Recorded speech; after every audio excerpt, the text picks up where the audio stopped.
ప్రభువైన యేసుక్రీస్తు పరిశుద్ధ నామములో కూడి వచ్చిన మరి సంవత్సరములకు ఆఖరి పరిశుద్ధ దేవుని కూడి వచ్చిన మీ అందరికీ నా హృదయపూర్వక వందనాలు.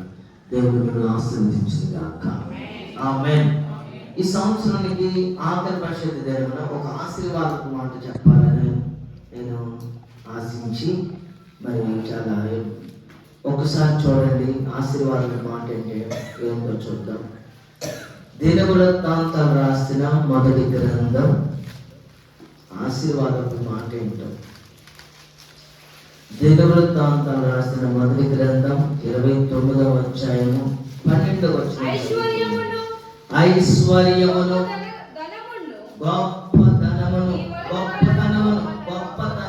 గొప్పతనమును నీ వలన కలుగును. నీవు సమస్తమును ఏలువాడవు.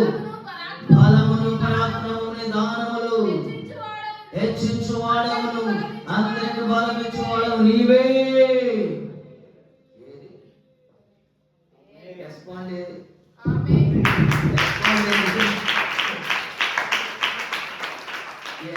చదివింది ఎక్కితే వెంటనే ఏం పెరిగింది? చదివింది ఎక్కితే ఒకటి అప్పుడేమైంది?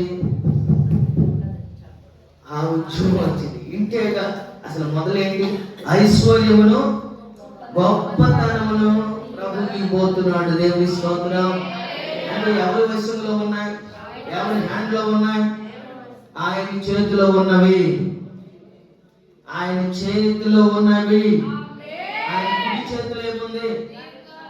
దీర్ఘాయు. ఎడమ చేతిలో ఆ రెండు చేతులు పట్టుకుంటే మనం రెండు చేతులు పట్టుకున్నామని ఒక చేయి కాకుండా అసలు ఇక తిరిగే లేదు. దేవుని స్తోత్రం. ఎవరో చేతులు పట్టుకుని ఏడ్చే కంటే ఆ పట్టుకునేది ఏంటో ప్రభు చేతులు పట్టుకుంటే. ఈ వాక్యం ఎందుకు చెప్తున్నానంటే రాబోతున్న 2-3 రోజుల్లో మనం ఈ సంవత్సరం ముగింపు కాబోతుంది కాబట్టి ఆయన రెండు చేతులు పట్టుకుంటాడని. ఆయన చేతిలో ఉన్నవి నేను చెప్పబోయే విషయాలన్నీ ఐశ్వర్యం ఉంది, గొప్పతనం ఉంది. నీవు సమస్తమును ఆయన ఏలు దేవుడు. బలము పరాక్రమము ఆయన చేతిలో ఉన్నవి, ఆయన వశములో ఉన్నవి, ఆయనవి. దానములు ఆయనవి. దేవుని స్తోత్రం కలుగును గాక. ఆయన చేతిని గుప్పులు విప్పబోతున్నాడు. ప్రతి జీవి కొరకు ప్రతి కోరిక తీర్చబడును గాక. ఆయన గుప్పులు విప్పాడు అనుకో. అబ్రహాముకి గుప్పులు విప్పాడు. గుప్పులు విప్పగానే అబ్రహాముకి ఏమైంది? మొత్తం అబ్రహాముదే ఎడిపోయినా ఈ ఆస్తి ఎవరిదా? అలానా అబ్రహాం గారిది. ఇదేమిది? ఇడిపోయినా ఏ మూలకు పోయినా 4 దిక్కుల్లో ఏ మూలకు పోయినా అబ్రహాం గారిది అంట. దేవుని స్తోత్రం. హల్లెలూయా. ఆయన చేతులెత్తి ఆశీర్వదిస్తే ఆశీర్వాదం తరతరలా ఉంటుంది. యాకోబు గారి దగ్గరికి తన కుమారులను తీసుకొచ్చాడు. యోసేపు మనష్షేను ఎఫ్రాయిము తెచ్చి పెద్దవాడు మనష్షే. మనష్షే అంటే అర్థం ఏంటంటే మరచిపోవుట. ఎందుకంటే ఐగుప్తు దేశానికి వెళ్ళినప్పుడు పుట్టాడంట. పెళ్లి చేసుకుని కూడా ఆడే అక్కడ ఉన్నామని పుట్టంగానే తన గతాన్ని అంతటిని మర్చిపోవటానికి తన కుమారుడికి ఏం పేరు పెట్టాడు? ఏం పేరు? మనష్షే. చెప్పండి ఏం పేరు? అందరూ చెప్పాలి. మనష్షే. చిన్నవాడి పేరు ఎఫ్రాయిము. ఎఫ్రాయిము అనగా రెండంతల ఆశీర్వాదం, డబుల్ ఫోల్డ్ బ్లెస్సింగ్స్. ఎఫ్రాయిము అనగా ఇద్దరిని తీసుకొచ్చి యాకోబు దగ్గరికి తీసుకొచ్చి నానా నా బిడ్డను ఆశీర్వదించని ఇద్దరిని పంపితే యాకోబు ఆశీర్వదిస్తూ కుడి చేతిని చిన్నవాడి మీద పెట్టాడు. దేవుని స్తోత్రం. ఇది దేవుని ప్రణాళిక. దేవుని ప్రణాళిక. పెద్దోడికి వాస్తవంగా పెద్దోడి మీద చేయి పెట్టాలంట. స్వాచ్ఛము పెద్దోడిదంట. అంటే వాస్తవం చెప్పాలంటే 10 ఎకరాల భూమి ఉంటే ఇద్దరికి జ్యేష్ఠ పుత్రుడికి ఎక్కువ రావాలంట. వాస్తవంగా జ్యేష్ఠ పుత్రుడు. కానీ ఇక్కడ మనిషి పెద్దవాడైన తండ్రి ఆ యాకోబు దీవెన ఎవరి మీదకి వెళ్ళిందంటే వాళ్ళిద్దరు నేను తీసుకొచ్చి, నానా వీడు పెద్దవాడు, వీడి మీద కుడి చేయి అంటే, ఇది నా చేయి కాదురా, ఇది ప్రభు చేయి, దేవుని స్తోత్రం అని అంటున్నాడు. ఇది నా చేయి కాదు, ప్రభువే పెట్టాడు ఎఫ్రాయిం మీద. దేవుని స్తోత్రం కలుగును గాక. ఈ రోజున ఆయన చేతిలో ఉన్న ఆశీర్వాదాలు నువ్వు పొందుకున్నాను గాక. కొంతమంది సెంటిమెంట్లు ఉంటాయి, కొంతమంది సెంటిమెంట్లు. ఏ సెంట్? ఈ సెంట్లా, ఈ సెంట్లా, ఏ సెంట్లు? సెంటిమెంట్. ఏంటి? నీ చేతితో ఇవ్వండి, నీ చెయ్యి మంచిది, నీ చెయ్యి చాలా మంచిది, డబ్బులు మొదటి నీ చేతితో ఇవ్వు అంటే కొన్ని సెంటిమెంట్స్. ప్రభు చెయ్యి ఎలాంటిది? మనిషికే నువ్వు అంత ప్రిఫరెన్స్ ఇచ్చి సెంటిమెంట్లు అనుకున్నావే, నీ హస్తబలం మంచిదండి. ఎవరైనా నేను కొనబోతుంటే నీ చేతితో ఈ మంచిది మాకు కలిసి వచ్చింది. అసలు మనిషిని నమ్ముకుంటున్నావు, అదే ఆయన నమ్ముకుంటే ఆయన చేయి నీ మీదకి వస్తే, చెప్పండి, ఆయన చేయి నీ మీదకి వస్తే రేపు ఉదయ కాలంలో యాభై పరిశుద్ధ దినములో ఆయన చేయి నీ మీదకి వస్తే ఏమొస్తుంది? ఐశ్వర్యం రాబోతుంది. ఆమేన్. ప్రభు యొక్క చేతిని మన మీదకి వచ్చేటట్టుగా మనము మరి ఎఫ్రాయిము స్థానంలో ఉండును గాక. ఆమేన్. యోహాను సువార్త 5వ అధ్యాయము, యోహాను సువార్త 5వ అధ్యాయము 2 నుంచి వచ్చింది. యెరూషలేములో గొర్రెల ద్వారం దగ్గర హెబ్రీ భాషలో బేతెస్దా అనబడిన ఒక కోనేరు కలదు. దానికి 5 మంటపములంటే దారులు కలవు. ఆయా సమయంలో దేవతల కోనేటిలో దిగి నీళ్లు కదిలించుట కలదు. నీరు కదిలింపబడిన పిమ్మట మొదట ఎవడు దిగునో వాడు ఎలాంటి పరిస్థితిలో ఉన్నను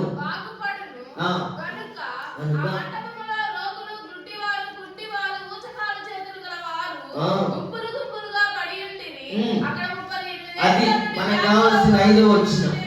మనకు కావాల్సిన 5 ఇదంతా తెలియాలని చదివించాడు. అక్కడ ఎన్ని సంవత్సరాల నుంచి పడి ఉన్నాడు? ఏమా ఎన్ని సంవత్సరాలు? 38 ఏండ్లు మందిరం ఎదురుగా ఉన్నాడు. ఆశీర్వదిస్తుంటే ప్రభు వాస్తవం అక్కడికి వస్తుంటే దేవుని సేవకుల ద్వారా వాక్యం, అదే నీళ్లు కత్తిరించబడటం, వాక్యం చెప్పబడటం, వాక్యం వినబడుతుంది. కానీ అక్కడి నుంచి కదలలేకపోతున్నాడు. ఏ స్థితిలో ఉన్నాడు ఈయన? ఏ స్థితి? కదలేని స్థితిలో ఉన్నాడు. ఏ స్థితిలో ఉన్నాడు? అమ్మ తల్లెత్తండి అందరూ. ఏ స్థితిలో ఉన్నాడు? ఎందుకని కదలేని స్థితిలో ఉన్నాడు? ఏం పట్టుకుపోయినాయి? కాళ్ళు పట్టుకు. అది ఏం కాళ్ళు అయ్యి? ఆ కాళ్ళు ఓచు కాళ్ళు కాదు, కానీ ఏ కాళ్ళు అంటే మందిరానికి రాకుండా పట్టుకుపోయేవి కాళ్ళు. అన్ని చోట్లకి వెళ్తున్నాడు. ఎట్ట వెళ్తున్నాడు? అక్కడి నుంచి బాత్రూమ్కి వెళ్తున్నా. ఎట్ట వెళ్తున్నాడు? మొత్తానికి దొరుకుంటూ వెళ్తున్నాడా? ఎవరైనా సహాయం తీసుకుంటున్నాడా? అయ్యా కొద్ది కానీ తింటున్నాడా? అన్ని చేస్తున్నాడు. మందిరానికి వచ్చేటప్పుడు మాత్రం నా కాళ్ళు లేకుంటున్నాడు. దేవుని స్తోత్రం కలుగును గాక. హల్లెలూయా. అందరూ అంతే ఉన్నారు, అదే స్థితిలో ఉన్నారు. అయితే ప్రభు వారు అక్కడికి రావటం, ఈ సమయంలో ఇక్కడికి రావటం మీ అదృష్టం, అక్కడికి రావటం అతని అదృష్టం. దేవుని స్తోత్రం. ఒకసారి గట్టిగా చూద్దాం. హల్లెలూయా. ప్రభు వారు ఇక్కడ ఉన్నారు. నువ్వే స్థితిలో ఉన్నావో, ఏ స్థితిలో పడిపోయి ఉన్నావో, యేసు వాడు పడి ఉన్నాడు చూచి వాడు అప్పటికి బహుకాలం నుండి ఆ స్థితిలో ఉన్నాడని. ఏ స్థితిలో ఉన్నాడు? వాడు ఆ స్థితిలో అట్టు పెట్టండి. మనం ఏ స్థితిలో ఉన్నాం? మందిరానికి రానే స్థితిలో ఉన్నాం. వాక్యం చదవలేని స్థితిలో ఉన్నాం.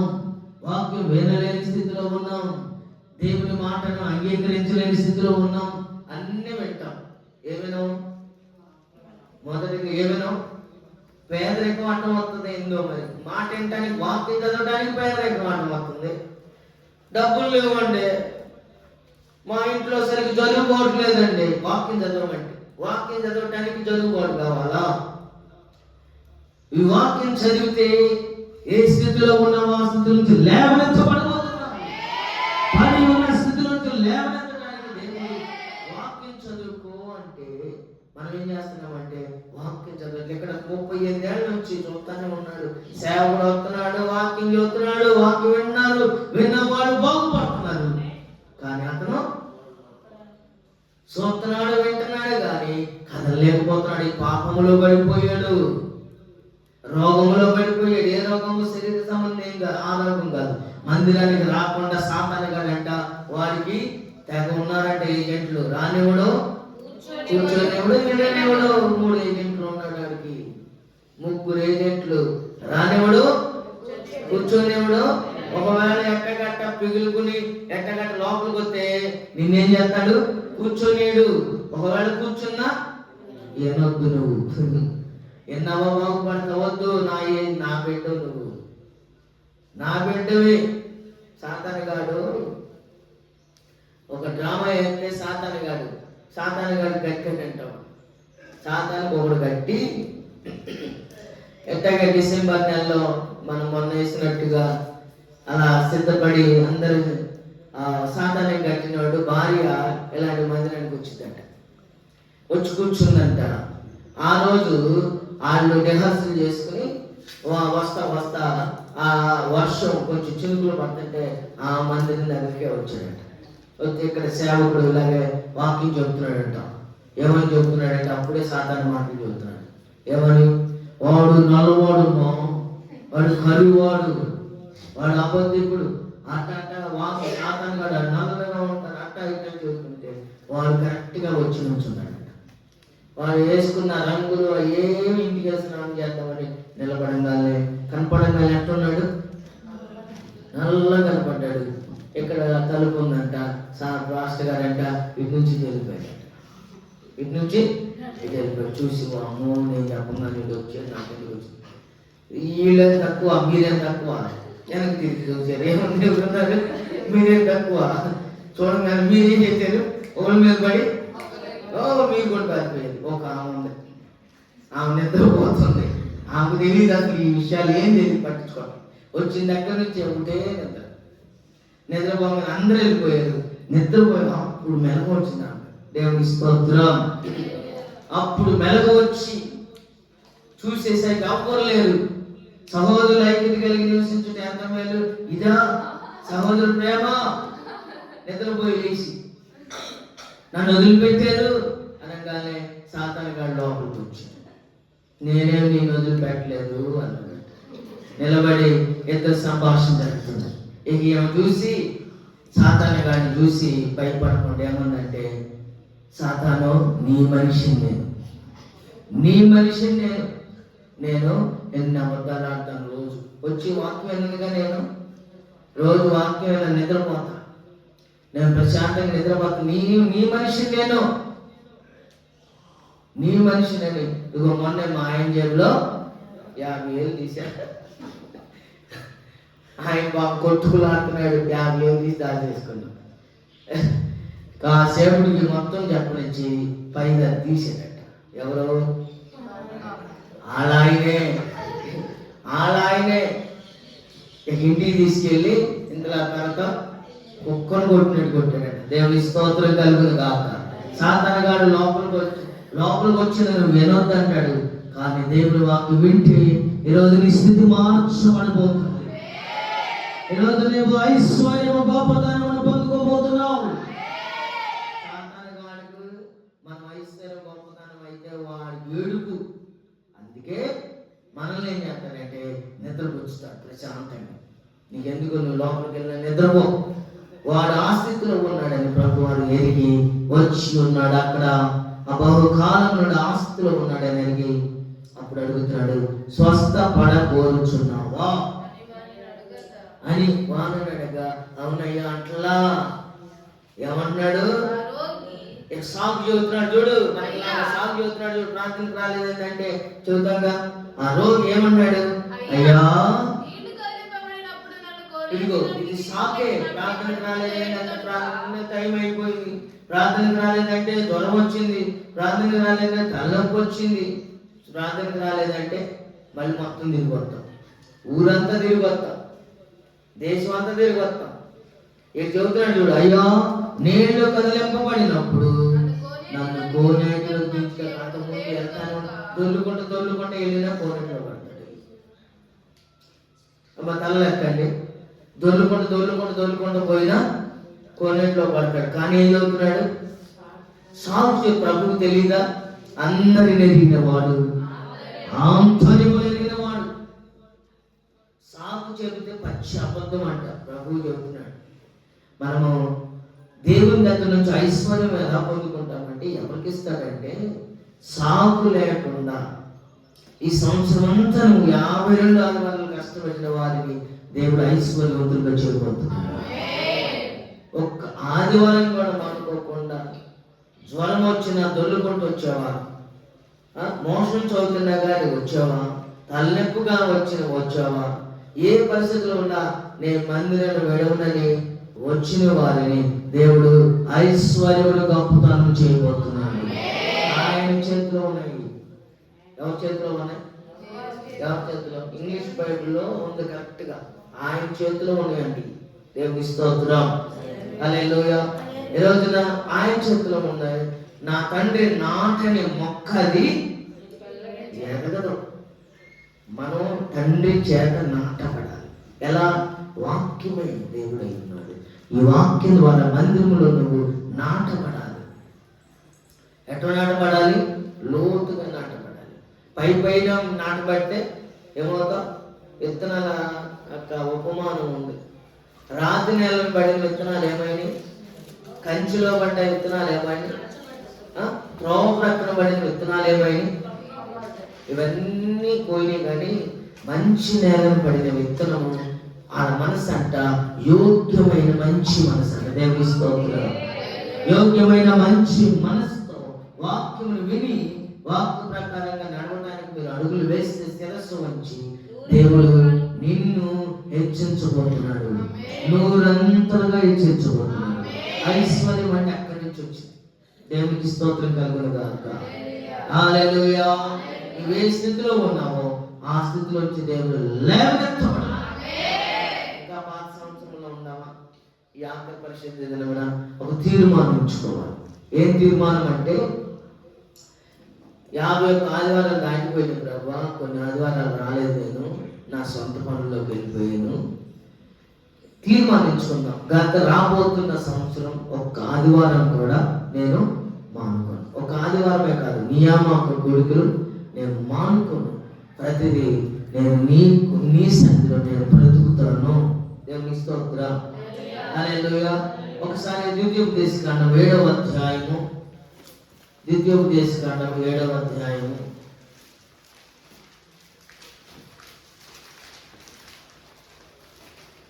7వ వచనం చదువుదాం. మీరు సర్వ జనముల కంటే విస్తార జనమని మిమ్మల్ని ఏర్పరచుకున్నారు. సమస్త జన్మల కంటే మీరు లెక్కకు తక్కువే కదా. అయితే యెహోవా మిమ్మల్ని ప్రేమించువాడు కనుకను తాను మీ తండ్రులకు చేసిన ప్రమాణమును నెరవేర్చువాడు కనుకను యెహోవా బాహు బలం చేత మిమ్మల్ని రప్పించి దాసుల నుండి ఐగుప్తు రాజైన ఫరో చేతిలో నుండి మిమ్మల్ని విడిపించెను. దేవుని స్తోత్రం. అర్థమైందా ఈ మాట? మనం ఎలాంటి వారం? చాలా తక్కువ అన్నమాట. అంత తక్కువ వాళ్ళని దేవుడు ఏం చేశాడు? ఆయన ప్రేమించడం మొదలెట్టాడు. దేవుని స్తోత్రం. నువ్వు దేవుని సన్నిధిలో కనపడకుండా ప్రేమిస్తాడంటే ఎలా ప్రేమిస్తాడు? ఆయన మాట వింటే ప్రేమిస్తాడు. 28వ అధ్యాయం 1వ వచనంలో ఉంది కదా, నీ దేవుడు యెహోవా మాట ఎట్లా వినాలంట? వినటం వేరు, శ్రద్ధగా వినటం వేరు. ఒక ఆమె ప్రార్థనకు వచ్చి ఏం ఆలోచిస్తుందో కానీ పాటలు అంతసేపు బాగానే చప్పలు కొట్టింది,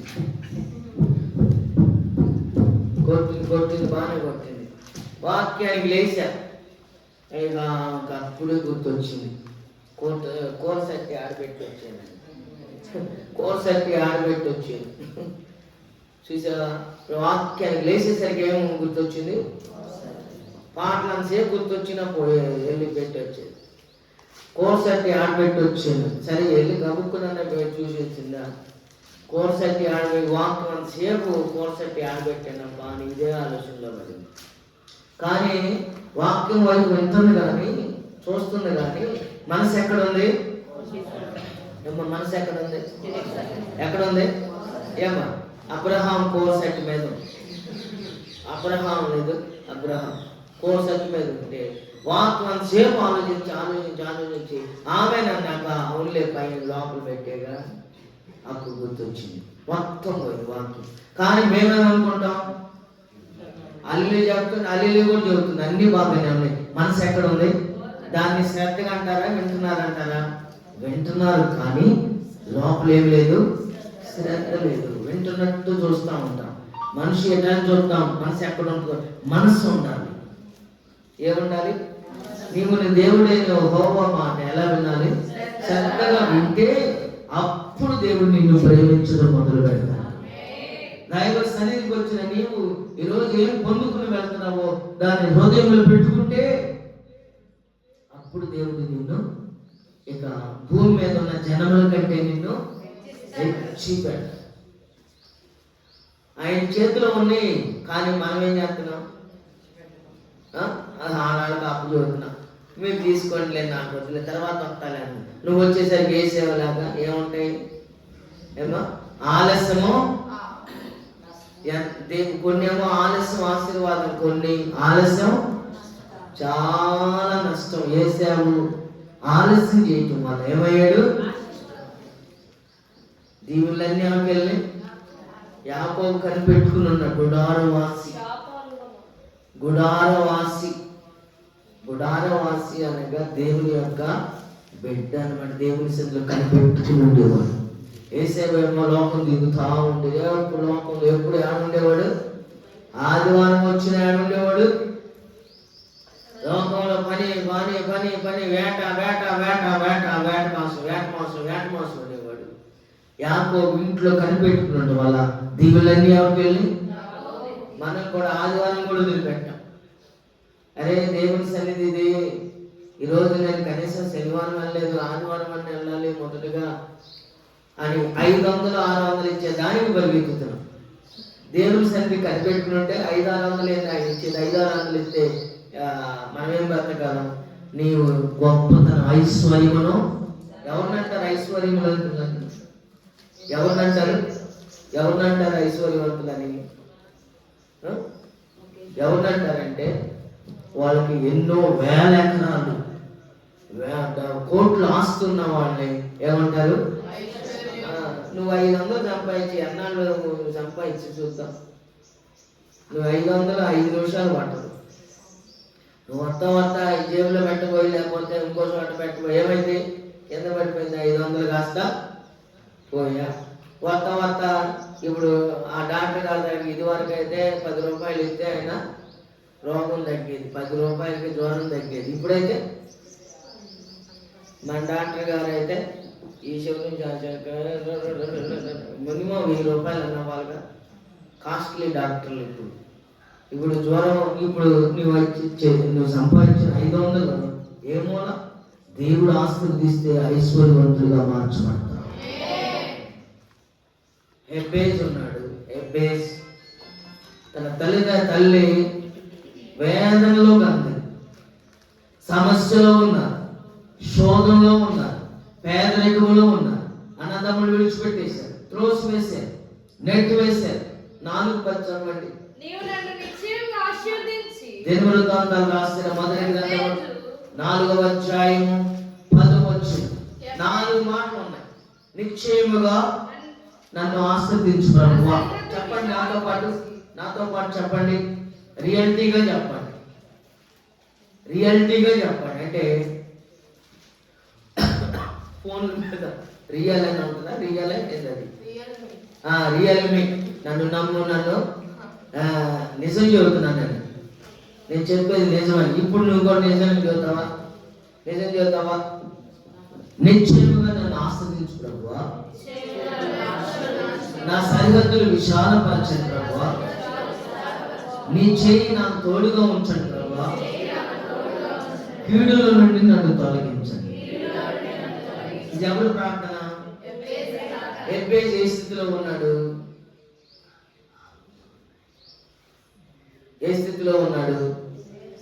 తల్లి వేదనగా కానీ కొట్టెళ్ళిపోయింది, అంటే నేలకేసి కొట్టెళ్ళిపోయింది. అన్నదమ్ముళ్ళు విడిచిపెట్టేశారు.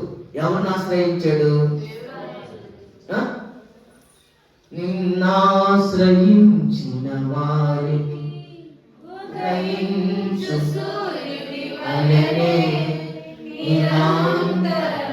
నీ మాటతో ప్రకాశింపచేయును. ప్రేమే శాశ్వతమైన పరిశుద్ధమైన పొదరిల్లు, మనసే మందిరమాయే, నామదిలో దీపము నీవే. ఇప్పుడు ఎవరిని ఆశ్రయించండి? ఎఫెసు ఈ పరిస్థితుల్లో ఎవరిని ఆశ్రయించండి? ఈ పరిస్థితుల్లో మనమైతే అసలు మందిరం కూడా మొహం అనుకోవడం, ఇటు వెళ్తున్నా ఎటు కూడా చూడం, ఎటు దిప్పుతాం. ఈ పరిస్థితిలో దేవుడిని ఆశ్రయించాడు కాబట్టి దేవుడు ఏం చేశాడు? ఈయన్ని అన్నదమ్ముల కంటే, చెప్పండి, అన్నదమ్ములందరికంటే హెచ్చించాడు, ఐశ్వర్యవంతులుగా మార్చాడు. దేవునికి స్తోత్రం, హల్లెలూయా. మన దేవుడు ఎవరో తెలుసా? దరిద్రులను అధికారులతో కూర్చోబెట్టే దేవుడు. వాళ్ళని త్రోసివేసి ఆ ప్లేస్ లో మనం కూర్చోబెట్టాడు. సమయం రాసిన మొదటి గ్రంథం 2వ అధ్యాయము 8వ వచనంలో ఉంది, ఇంటిగా చదువుకోండి. అపోస్తల కార్యములు 4వ అధ్యాయము 23 చదువుతాం. అపోస్తల కార్యములు అది ఇంటి దగ్గర చదువుకోండి. సమయం రాసిన మొదటి గ్రంథం 2వ అధ్యాయం. అమ్మా, తమ స్వజనుల యొద్దకు వచ్చి ప్రధాన యాజకులను పెద్దలను తమతో చెప్పిన మాటలన్నిటి 11 ప్రభు హస్తము వారికి తోడై ఉండేది గనుక. నా బైబిల్లో అయితే అది ఉంది, మీ బైబిల్లో అది లేదా?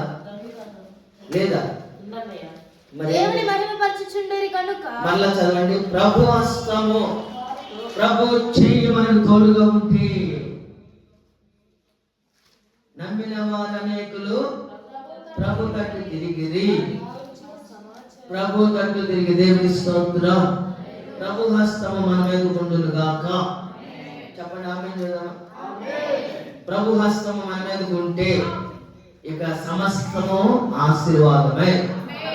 ఆయన హస్తం మన మీద. ఇప్పుడు మనుషుల హస్తం, నీ హస్త బలం భలే ఉంటది, బాగుంటది, ఈ డబ్బులు నుంచి ఎత్తాయి, ఎక్కడ పొలం కొనుక్కోబోతున్నావు సుఖమంట. మొదటగా నీ హస్తం బాగుంటుందయ్యా, ఇగో ఈ డబ్బులు మొదటి డబ్బులు, ఇదిగో 1,00,000 రూపాయలు అయితే ఇల్లు కొనుక్కుంటున్నాను, స్థలం కొనుక్కుంటున్నానని ఏ రుచి చెప్తున్నాం? ఎమ్మెల్యే అంతేనా కాదా?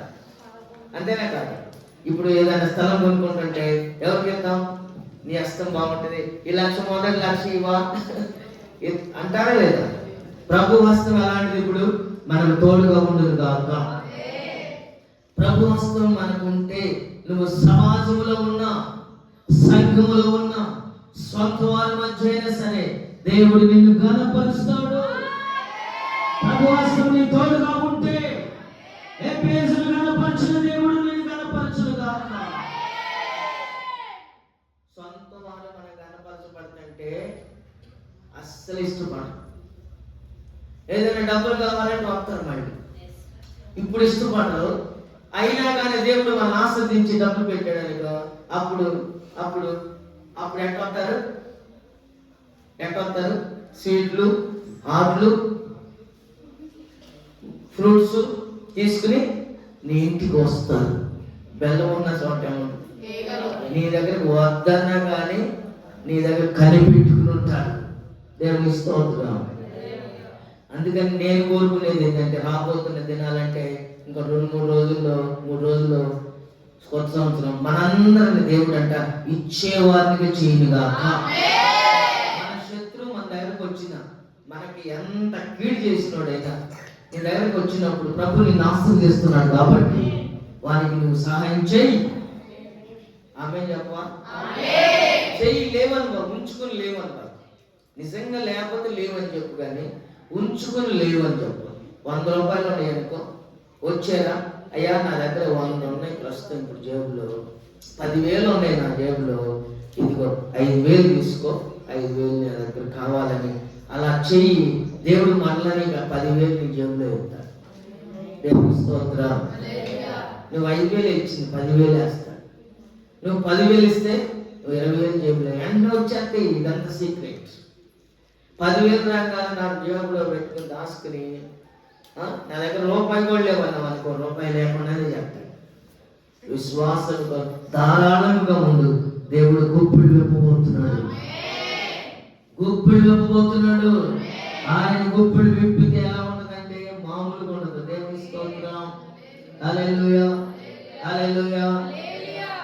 మొదటి మాట చదువుకుని మనం ముగించేసుకుందాం. మొదటి మాట, ఫస్ట్ వర్డ్, మొదటి మాట. ఈరోజు ఆశీర్వాదాలలో దేవుడు మనకు తోడుగా ఉంటే ఎలా ఉంటుందో చూద్దాం. మొదటి మాట, యెహోషువ గ్రంథం. నువ్వు సమాజంలోనైనా సంఘంలోనైనా సొంత వారి మధ్య అయినా దేవుడు నిన్ను ఆశీర్వదించడానికి పూనుకోవడానికి సిద్ధపడుతున్నాడట. అందుకని 3వ అధ్యాయము 7వ వచనం చదువుదాం. యెహోషువ గ్రంథం 3వ అధ్యాయం.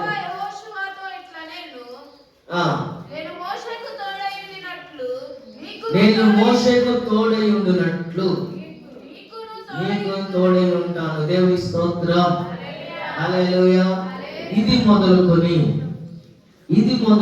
ఈ రోజు నుంచి మొదలుకొని దేవుడు మిమ్మల్ని గొప్ప చేయబోతున్నాడు. ఎందుకంటే దేవుడు తోడుగా ఉంటే వీళ్ళంతా గొప్పవాడు. మోషే ఎలా ఉన్నాడు? గొప్పవాడయ్యే లేదా? అంచెలంచెలుగా దేవుడు. అది చదువుదామా? చదవండి. ఇశ్రాయేలులందరూ ఎరుగునట్లు నేడు వారి కన్నుల ఎదుట నిన్ను గొప్ప చేయ మొదలు పెట్టబోతున్నాను. ఏం మొదలు పెట్టబోతున్నాడు ఇప్పుడు? అందరు చెప్పడానికి అమ్మని వాక్యం మరి వింటే మీరు గొప్పవాళ్ళు అవుతారు. వినకపోతే గొప్పవాళ్ళు ఎలా అవుతారు? వినండి. విన్న దానిని ఏం చేయాలి? విన్న దానిని విశ్వసించాలి. విశ్వసించిన దానిని మనకి గొప్పగా ఆశీర్వాదకరముగా మార్చుకోవాలి. మొదట వినాలి. నిద్రపోతే ఏం కాదు. మీరు ఎట్టగా ఉంటారు జీవితాంతమే. మీరు ఎదగరు. ప్రార్థనకు వస్తారులే కానీ ఎదగరు.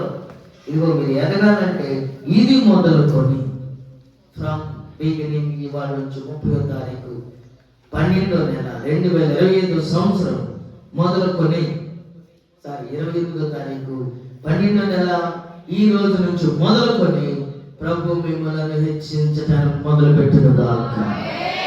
ఆస్వాదించడం మొదలుపెట్టునుగాక. స్థిరపరచడం మొదలుపెట్టునుగాక. ఆస్వాదించడం మొదలుపెట్టునుగాక. దేవుడు ఆస్వాదిస్తే ఎట్లా ఉంటాం తెలుసా? అంచులంచులుగా ఎదుగుతామంట. ఇక్కడ ఆయన్ని తోడే ఉండటం వల్ల, దేవుడు తోడే ఉండటం వల్ల యెహోషువ ఎలా అయ్యాడు? ఇశ్రాయేలందరూ చూసేటట్టుగా, అంటే ప్రజలందరూ చూసేటట్టుగా దేవుడు ఎట్లా చేశాడంట? చదివారు కదా మా వాక్యం. గొప్ప చేయబోతున్నాడు. అంచులంచులుగా మొదలు పెడుతున్నాడు. అంటే కంటిన్యూ టెన్స్ అనమాట. అంటే ఇక కావాలి ఆగదు ఈ ఆశీర్వాదం. దేవునికి స్తోత్రం. ఇది ఒక్క రోజు కాదు, ఇది ఒక్క రోజులో కాదు, రోజు జరగబోతుంది. మీకు రోజులు మీరు కృప పొందుకోబోతున్నారు. రోజు మీరు దీవించబడబోతున్నారు. అంచులంచులుగా దేవుడు మరి ఇస్సాకుకు తోడై ఉండటం వల్ల, ఆశీర్వదించడం వల్ల ఆ దేశంలో మిక్కిలి గొప్పవాడు అవ్వాలంటే దేవుడు ఆశీర్వదించడం ప్రారంభించాలి. మరి ఆ మనిషి గొప్పవాడు అవ్వాలంటే దేవుని కృప కావాలి. ఆమేన్. హల్లెలూయా. చాలా మంది వీసాలు రాక అల్లాడిపోతున్నారు. గొప్పవారు పేరుగాంచిన వారు, బలం కలిగిన వారు, గొప్పవారు, డబ్బులు పెట్టగలిగిన వాళ్ళు అమెరికా వీసా రాక అందరూ మొన్న మధ్య డాక్టర్ ఒక అమెరికా వీసా కోసం వెళ్తే ఇవ్వలేదంటే రిజెక్ట్ అయితే సూసైడ్ చేసుకొచ్చుకుంది. 6 నెలల తర్వాత మళ్ళీ అప్లై చేసుకోవచ్చు. మరి దేవుడు నేను ఎదంగానే దేవుడు కృప ఉంది. మనకు అసలు ఏ డబ్బు ఉంది? ఏం లేదు. వెనక ముందు ఏం లేదు, అంటే కిటికీలు తప్ప ఏం లేదు. నిలబడ్డాం. ప్రభు ఏం చేశాడు? ఆఫీసర్నే అది మంచి మనసుతో, యోగ్యమైన మనసుతో వెల్కమ్ టు యుఎస్ఏ అని దేవుని స్తోత్రం. గొప్పవారు మరి నన్ను చూసి నీకెలా వచ్చింది వీసా అని చాలా మంది అడిగారు. నేనా వీసా నడిపించేది? ఎవరు చెప్పండి? దేవుని కృప ఉంటే జయం పొందుకుంటాం. ఆయన పని చేస్తే దేవుడు ఏం చేస్తాడు? అది గుర్తుపెట్టుకోండి. ఆయన పని చేస్తే మన పని ఆయన చేస్తాడు. నువ్వు ఎక్కడికి వెళ్ళినా కానీ గొప్పవారిగా దేవుడు ఆశీర్వదిస్తాడు, మొదలు పెడతాడు, స్థిరపరుస్తాడు. విశ్వసించండి మీరంతే. ఈ రోజు నుండి దేవుడు మిమ్మల్ని గొప్పగా ఆశీర్వదించును గాక, గొప్ప చేయ మొదలు పెట్టును గాక, గొప్ప చేయ మొదలు పెట్టును గాక. వాక్యాన్ని జాగ్రత్తగా హృదయంలో పెట్టుకుని దానిని మర్చిపోకూడదు. వాక్యం చాలా ఇంపార్టెంట్. వాక్యమే దేవుడే ఉన్నాడు, వాక్యమే దేవుడిలో ఉంది కాబట్టి, ఈ వాక్యం ఆదిలో ఉంది కాబట్టి, ఆది నుండి ఉంది కాబట్టి ఈ వాక్యాన్ని మర్చిపోవాలి. ఏది మర్చిపోయినా, నేను లోకంలో అన్ని వాక్యం మర్చిపోను. ఏందో నేను ఒక వస్తువు ఆడ పెట్టి మర్చిపోతాను, కానీ వాక్యం దేవుడు నన్ను మర్చిపోయేటట్టు చేయాలి. దేవుని స్తోత్రం. వాక్యం ఎంత మైండ్లో ఉంటుందంటే మొత్తం నేను చదివిన మొత్తం మైండ్లోకి వెళ్ళిపోవాలి. అది దేవుడి కృప. ఎందుకంటే ఆసక్తి ఉంటే దేవుడు అంట నువ్వు ప్రారంభించిన ప్రతిదాన్ని దేవుడు అనుగ్రహిస్తాడు. హల్లెలూయా, హల్లెలూయా. ఒక్కొక్క మాట చదవండి. యెహోషువ గ్రంథం 4వ అధ్యాయము 14వ వచనం చదవండి. ఆ దినమున ఏ దినమున? ఇదే ఈ రోజు 28వ తారీఖు. చెప్పండి, 28వ తారీఖు డిసెంబర్ 12వ నెల 2020. ఈ దినమున యెహోవా ఇశ్రాయేలులందరి ఎదుట యెహోషువను గొప్ప చేసిన కనుక వారు మోషేను గౌరవించినట్లు నిన్ను కూడా గౌరవించబోతున్నారు. యెహోషువను గౌరవించిన వారు నిన్ను కూడా గౌరవించబోతున్నారు. నిన్ను కూడా ఆస్తి ఉన్నప్పుడు ఏం చేస్తారు? గొప్పగా ఉన్న వారిని ఏం చేస్తారు? చెప్పండి అమ్మ. గౌరవించాలి, భయపడతారు. ఎంత గౌరవిస్తారంటే ఉన్నవాడు వస్తుంటే వాడు పెట్టకపోయిన రూపాయి పిసినారోడైనా, పిసినారి సంఘానికి ప్రెసిడెంట్ అయినా వాడు ఏమంటారు? వాడు వస్తుంటే లేచి నిలబడి మనం నమ్ముకుని మన పేదవాళ్ళైనా మనం అంటే ప్రేమించే వాళ్ళని పక్కన పడేస్తాం. వాళ్ళు ఏం చేస్తాం? వాళ్ళు ఇల్లు చూసి, వాళ్ళ అంతస్తు చూసి, వాళ్ళ స్టేటస్ చూసి మనం భయపడతామే. అలా దేవుడు మిమ్మల్ని గొప్ప చేసి మిమ్మల్ని దేవుడు ఆశీర్వదించబోతున్నాడు, గౌరవించబోతున్నాడు. హల్లెలూయా. ఇంత స్థితి దేవుడు మీకు వీటకి కారణం ఏంటో మరి నాకు తెలియదు, కానీ ఎందుకో ఆయన ఇవ్వాలనుకుంటున్నాడు. దేవుని స్తోత్రం. హల్లెలూయా. యెహోషువ ఎలాంటి వాడు తెలుసా? మోషే చెప్పిన ప్రతి మాట విన్నాడు. విన్నాడా లేదా? యెహోషువ మోషే ప్రతి మాట, సేవకుని మాట విన్నాడు. అందుకే యెహోషువ ఆశీర్వదించబడ్డాడు. నీవు కూడా సేవకుని మాట విను, భయపడు. అంటే భయపడటం అంటే దేవుని వాక్యానికి భయపడు, మనిషికి కాదేనని. దేవుని వాక్యం చెప్పేటప్పుడు భయపడు. ఇది నన్ను గురించి చదువుతున్నాడు అని నువ్వు కానీ వచ్చావంటే నువ్వు ఎప్పుడు ఎదగవు. అమ్మో వాక్యం నా గురించా, ఈరోజు నేను చేశాను పొరపాటు, వాక్యం ద్వారా దేవుడు సేవకుని నోటి నుంచి మాట్లాడుతున్నాడని భయపడు. అప్పుడు యెహోషువ లాగా ఆశీర్వదించబడతాడు. యెహోషువ 110 సంవత్సరాలు బ్రతికాడు.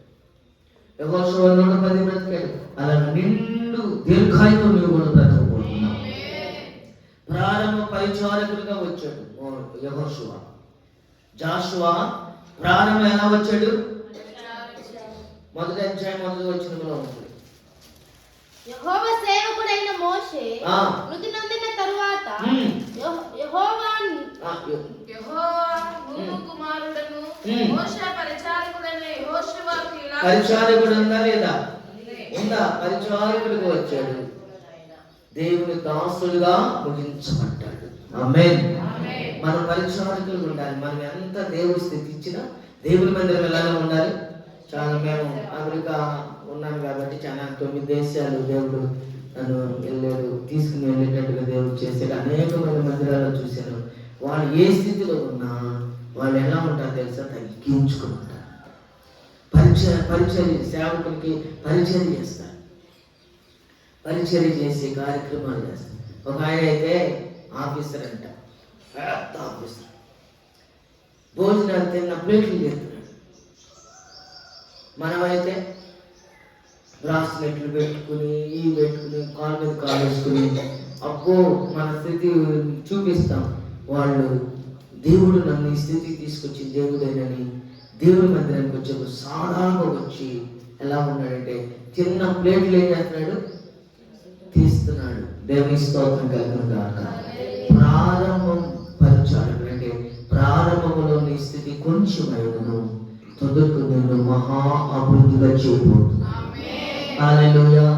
పోతీఫరు ఇంటికి వెళ్ళినప్పుడు యోసేపు ఎలా వెళ్ళాడు, ఒక బానిసగా వెళ్ళాడు. ప్రారంభం ఎలా ఉంది, చాలా బానిసగా ఉంది. తొదకు అక్కడికి వెళ్ళిన అలా ఇంటి ఆయన ఏం అప్పగించాడంట, పోతీఫరు ఏమప్పు చెప్పాడు, సమస్తాన్ని మీద అధికారం పెట్టాడు. నిన్ను కూడా అధికారిగా చేయబోతున్నా, నిన్ను కూడా గౌరవించేటట్లుగా. దేవుని స్తోత్రం. ఎప్పుడంటే ఇదంతా వచ్చేది, నీవు మరి దేవుని మందిరానికి భయపడుతూ వచ్చినప్పుడు, దేవుని మాట వింటున్నప్పుడు, చివరి దినాలలో ఉన్నాం. ఈ సమయంలో ఇంకా మనం ఆశీర్వాదం పోగొట్టుకోకూడదు. ఇన్ని సంవత్సరాల నుంచి ప్రభు సన్నిధికి వస్తున్నాం. మనం ఆశ్రయించబడకుండా మన కాలం ముగింపు చేస్తే మన బిడ్డల పరిస్థితి ఏంటి ఒక్కసారి ఆలోచించండి. దానియేలు గ్రంథం 4వ అధ్యాయం 8వ వచనం చదువుకుని మనం గురించి చేసుకుందాం. దానియేలు గ్రంథం 4వ అధ్యాయము 8వ వచనం.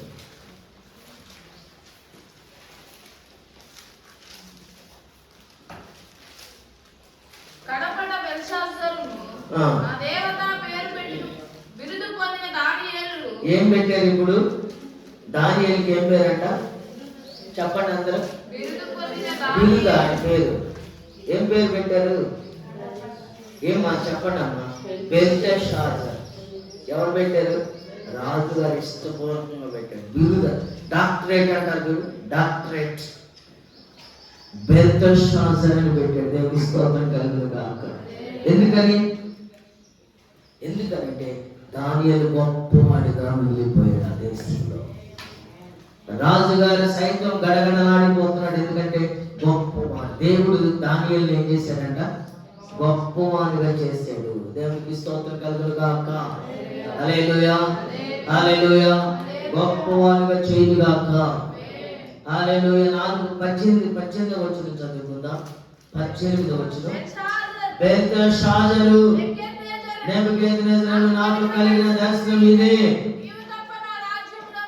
నీకు తప్ప నా రాజ్యంలో మరి ఏ జ్ఞానియు దాని భావము నాకు చెప్పనేరడు. దేవుని స్తోత్రం. ఇప్పుడు ఇది గొప్పవాడా కాదా? గొప్పవాడు కాదా? ఏం చెప్పలేదు. అవునంటే ఏది వచ్చిన గోవాలో అనుకుంటున్నాను. గొప్పవాడు. చూసారు ఆయన, నువ్వు తప్ప నా రాజ్యంలో ఎవడు చెప్పలేడయ్యా. ఏముంది? దేవుని ఆత్మ ఉన్నది. దేవుని స్తోత్ర.